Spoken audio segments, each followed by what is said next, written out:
Hey, welcome into another video. I just thought I'd share with everybody what's going on today. I'm working on getting this hay bine set up and ready to cut hay. I think we're going to be doing that today.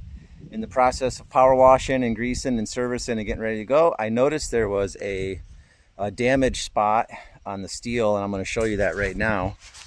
So right here, it was a previous repair. You can see the hairline crack right there, and since I ground it, it really exposed more of the crack. The crack that I noticed was way up here where it's wider, and then as I ground it, it revealed the hairline crack that continued much farther down.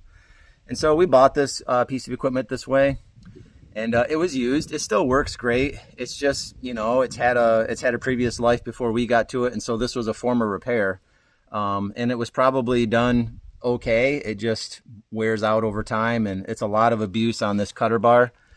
I mean, if you guys can see all these cut heads right here, these shoes right here are what ride on the ground, and then these little mini blades right here.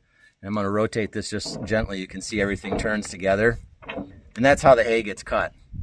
So anyway, something at some point in this thing's life, they must have hit something really hard on this side and enough to break the steel right there.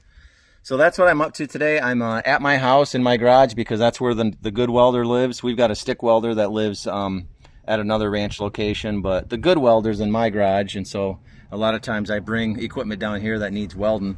So I've got it prepped, I think, as good as I can get it. I would love to be able to get that grinder up in here, but it just won't fit. So I took a file, just a steel file like this, and I filed it as much as I could. And I'm hoping that the welder will burn through the rest of the stuff that's in my way for some good penetration. So that's what's going on today. I've got it unhooked from the tractor just to make sure there's no ground surges that are going to cook anything electronic in the tractor. So I've got that fully disconnected. And so that's what I'm up to today.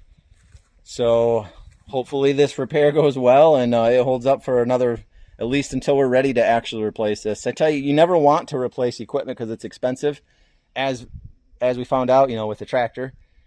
But you definitely don't want to repair it when you're in the middle of absolutely needing it. It's nice to be able to plan ahead and prepare. So hopefully we get that luxury like we did with the tractor. We had time to shop and pray about it and fundraise and, you know, do all the things that made that just really go nicely. So anyway, that's what I'm up to today, and probably in another 30 minutes or so I'll have this thing ready to cut hay.